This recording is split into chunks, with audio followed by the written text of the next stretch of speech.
I am so happy to be here, and it's so exciting to see all of you ladies here. This is like one of my favorite nights of the year, so I'm so glad that you all are here.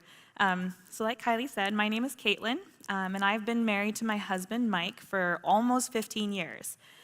We've lived here in the Des Moines area since 2011, and we have 4 crazy, wonderful boys, ranging in ages from 3 to 12. So we've been attending Walnut Creek downtown since 2012 by getting connected with the church when I was a young mom, just desperate for other mom friends and eager to socialize my 2-year-old at the time.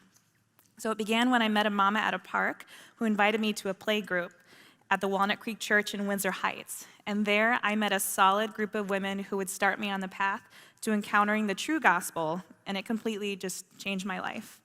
So for some backstory, my husband and I were both raised in a sect of Christianity called Seventh-day Adventism. It's steeped in tradition and has its own unique culture with similar and differing beliefs to mainstream Christianity. Within this sect, there is a wide spectrum of believers, from your go to church on Sabbath but live my life how I want to the other 6 days of the week, to we're moving out to the country, we're living off the grid, and we're preparing for the end. So if you're unfamiliar with Seventh-day Adventists, here are a few key beliefs that they hold.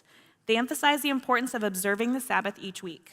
It starts at sundown on Friday night to sundown on Saturday night, and they hold church services on Saturday mornings. They believe that your salvation is secure as long as you continue to follow God and obey the 10 Commandments. They believe that you should abstain from unclean foods that are identified in the book of Deuteronomy. And they believe that it's their mission as the church to spread the 3 angels' messages from the book of Revelation. And perhaps most notably, they believe that a woman named Ellen White, one of the founders of the Adventist Church in the 1800s, was also a prophetess of God, and she heavily influenced the church, so much so that Adventists consider her writings, visions, and prophecies as authoritative along with the Bible. As Adventists, there was a culture of exclusivity by default just due to our beliefs. It was a common expectation that you attend an Adventist church, that you send your kids to an Adventist school or Adventist college, that they would then find themselves a nice Adventist partner, and then make sweet Adventist babies, rinse and repeat. For my husband and I, we were 3rd and 4th generation Adventists. So following that formula, Mike and I met the summer before our freshman year of college and were married 2 days after our senior graduation. By the time we moved to Des Moines, we had been married for 2 years and had our first son. We found a local Adventist church. However, there were not very many young people or young families with littles, and I really wanted women my age in my life who had kids as well. In hindsight, I recognize that was a bit of a tall order because I was only 23 but already married and had a baby, but I was optimistic. So when this gal from the park invited me to a playgroup, I was excited, but I was also really nervous because I know these women really probably knew each other well, and I was the new girl. I told myself I would just go this once, and if it wasn't a great experience, then I don't have to do it again. Where I thought I would be met with cliquey women and polite smiles, I was actually met with warmth and genuine questions about me and my life. I heard these women build each other up. They would pray over one another, and they'd lovingly correct their children with literal Bible verses. And I legitimately thought, these women cannot be for real. This is not for real. But they absolutely were. As I kept coming back each week, and I did go back, so as I kept going back each week, I realized that this is truly a pattern of their lives, and that the gospel they lived by was not the same as I had been living with, and I wanted it. So after a while coming to playgroup, I'd hear these women talk about their community groups, which were groups of people that met together to study the Bible as well as spend intentional time together. They would talk about how they would hang out together. They would talk about how they would help care for each other, whether it was making meals or watching each other's kids, helping people move, husbands fixing each other's cars, stuff like that. It reminded me of reading about when I used to read about the church in the book of Acts of when it first started, but up until then had never experienced anything like it. And at that time, I was in no way interested in attending a different church or changing the things that I believed. However, I craved community, and I thought that this would be a great way to fill a void and surround my little family with other believers, even if they weren't exactly as like-minded as us. And to be honest, I also had some serious FOMO because their hangouts sounded super fun. And for anyone who doesn't know what FOMO is, it means fear of missing out. Just putting that out there. I remember the first time we were invited to someone's house to study the Bible together with their community group. We were at the Aurelios, and that night, that home was packed to the gills. My people-loving heart relished in it. My husband, not so much, but that's a different story. Meeting everyone and making introductions was like drinking water from a fire hose, but that same spirit of genuineness and warmth just permeated the space. We shared a meal, and then we settled into a big group to talk and answer about questions about passages on the Bible. I looked at the person leading the Bible study, and they were asking about characteristics of Jesus, and people responded and backed up with Bible verses being fired off right and left. There was a deep sense that these people knew their Bible well. I was impressed and also very intimidated. I was baptized at 9. I was a faithful church-going Christian from a faithful church-going Christian family, yet my knowledge of the Bible was still in its infancy, and I struggled with very long seasons of dryness, spiritual dryness, despite a strong desire to be close to the Lord. As we continued to attend this Bible study each week, I began to see the Lord start to change our lives. My parenting style started changing, and I became more consistent in reading my Bible and spending time talking to God in prayer. And as my husband and I personally read our Bibles and asked many questions of our good friend and human theological encyclopedia, that is Adam Aurelio, a deep unsettling began. We started questioning our deeply rooted theological stances and practices and realized that under biblical scrutiny, they did not hold up. We saw as we as Adventists had elevated the importance of honoring the Sabbath and would consider people who went to church on Sunday as misled or misguided. And as my husband and I encountered the true gospel, that sinners are saved by grace alone, through faith in Jesus Christ alone, we realized it didn't match what we were being taught in the Adventist church. On paper, Adventists state that they believe in only being saved by grace, but in practice, it was taught much more like a works-based gospel, swinging between just subtle but also flagrant legalism, heavily surrounding how to observe the Sabbath. And I also realized that I couldn't differentiate in my mind what I thought was biblical and what were Ellen White's interpretations of Scripture.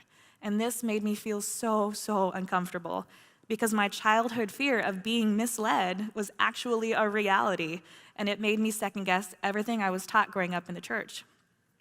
So one of the most profound realizations I had was, as a child, is when this started, my whole motivation for believing in God and obeying God was based in the fear of Christ's return rather than living in the current hope that Christ is. So to unpack this a little, Adventists believe, like I had mentioned before, Adventists believe it is their mission to spread the three angels' messages found in the book of Revelation and help others prepare for the end times and Christ's return. My family would attend Adventist outreach seminars explaining the book of Revelation, and as a child, these seminars were confusing and terrifying because Revelation can be a difficult book to understand even as adults. So listening to the messages about how awful the end times were going to be gave me panic attacks and nightmares. And it was also common to have ongoing conversations with family about the world's latest events and how that signified that we were in the end times and that Christ would come back soon. And these experiences just wrapped tendrils of fear and anxiety around my heart and my mind, and it colored my whole faith journey from the very beginning. So through the months of prayer and heart searching, my husband and I felt the Lord calling us out of the Adventist church, and my gut reaction was just this fear. Fear of what people would think, fear of leaving all that we've known and leaning into something new and unfamiliar. And both of our families were in the Adventist church, and many lifelong friends as well. So we had seen others walk away in our time, and the fallout was it was heartbreaking. So, but the Lord helped me realize that in my life, He has only ever brought me to and through experiences that would be ultimately for my good and draw me closer to Himself. And I want to make a caveat here that I believe there are true gospel believers in the Adventist church. But for me, I was living under a false gospel and a false identity. I identified more as an Adventist than I did a Christ follower, and my whole life was defined by it, and I was empty. Slowly, God began to reveal the lies that were rooted deep in my heart. And firstly, that the lie that the gospel was not enough for me. I realized that I didn't understand what the good news really was. I remember having conversations with a couple of ladies from Bible study about how I grew up on sermons that I would call more meat and potatoes theological ideas, but the gospel was kind of glazed over, as if it were just an appetizer and not the main course. I don't think I could even knew at that time how to share the gospel with someone, but I could certainly have talked about why I thought we should still be observing the Sabbath or why the Lord called pork and shellfish unclean. The fruit that came from that belief was just this insecurity in my salvation, to the point where I felt it was boastful for me to even say that I was saved. And I ascribed to a works-based gospel in a legalistic view of it as well, which then leads to my second lie that I believed, that I couldn't come to the Lord just as I was, and that I could earn God's love through what I did for him. Now, if you would ask me, like, how are you saved? I'd say, oh, through Jesus Christ. But the more that I dug, I realized that belief was founded more in this, that I could earn it. I believe by doing all the Christian things like reading my Bible or going to church or being a kind and good person, that I would please God. I remember one time I even had a dream when I was a teenager of meeting the Lord and being just flooded with this relief when he told me, well done, good and faithful servant. And I thought, yes, I made it. But the fruit of that belief was a cycle of pouring myself out in serving the church and ministry, then reaching burnout, then feeling despondency, then rallying and saying, okay, I can do this, and so on. And I remember reading in the book of Romans that while we were still sinners, Christ died for us. But I didn't connect that meant since I had already accepted Christ, and I was already loved and forgiven, no amount of good deeds now would influence my standing with God or his acceptance and love for me, because it wasn't hinged on my good behavior. So by the following year, we decided to leave the Adventist church completely and began attending Walnut Creek full-time. We had been attending both churches for a while and realized that this was just not sustainable, but it was still really hard to let go. We endured many difficult conversations with family and friends in the Adventist church and still wrestled with a lot of the biblical truths that we were learning, like understanding how the term working out my salvation didn't mean that I had to jump through all the hoops just to keep it. And every time we came to church, I would hear the gospel message clearly presented somewhere in the sermon without fail. This message grew so very dear to me. I could finally articulate the truth that set me free, which is that God's only Son became a man and lived a sinless life, and then willingly went to his death on a cross to bear the weight of my sins, of your sins, of the world's sins, and endure the entirety of God's wrath on himself, so that I could one day have the opportunity to choose to believe him and accept the gift of righteousness in exchange for my guilt and sin. This message is truly the substance of life and freedom. Theological understanding and doctrine are important, but you can never outgrow the gospel message.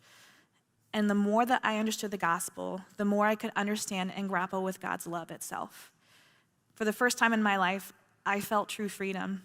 I felt true forgiveness of my sins, and I felt God's overwhelming, all-encompassing love for me. This changed everything. I no longer saw God as a disappointed parent in my failings or someone I did things for to get blessings and avoid wrath. No longer did I have actual panic attacks every time I thought about his return or when I would read Revelation because I didn't feel ready. I grew to be able to trust him enough to come to him, even in my sin, instead of hiding and distracting myself so I wouldn't feel my shame. To trust him with my future, even if I didn't know what that would look like. And I began to read his word because I was hungry to know who God was through this new lens. I served the church not to be loved by God, but because he loved me. And on top of that, we gained family in our community group. These precious people who took time to invest in doing life with my family and I, who walked with us as we added 3 more children to our brood. I learned to study the Bible with them, and by watching their lives, how to raise children and teach them about the Lord in a better way. And I also learned how to suffer well as I watched these families endure profound loss and hardship, and also sacrificial love as they sat with me and held me and cleaned my house and loved on my children when I struggled through some of the most difficult and ugly seasons of my mental health. I don't have time to expound on it now, but ask me about it later and I will tell you about the glory of God and how he walks me through it, even if he hasn't chosen to heal me from it yet. And honestly, I've come to an understanding that he may never heal me from it this side of heaven. But in my desire and my pursuit for mental wholeness, he has shown me I can find wholeness and completeness in him now. In 2 Corinthians 12:9, it says, "But he said to me, my grace is sufficient for you, for my power is made perfect in weakness." So he uses my weaknesses and my difficulties to draw me closer to him so that I may be held up in his strength. And each time I falter in my weakness, it gives me opportunity to grow in my faith and my trust in him that he will sustain me through my struggles. And in Romans 8:28 it says, "And we know that for those who love God, all things will work together for good, for those who are called according to his purpose." And what is his purpose for me? To know him and to be known by him. And if you continue on to verse 29, it says, "For those whom he foreknew, he also predestined to be conformed to the image of his Son." So he is continually working in my life to conform me to the image of his Son, even if that means allowing me to struggle to achieve that very good purpose. The gospel really does change everything. When I learned what the good news really was, it changed my view on God, it changed my identity, it changed my family, and I will never be the same. Praise the Lord.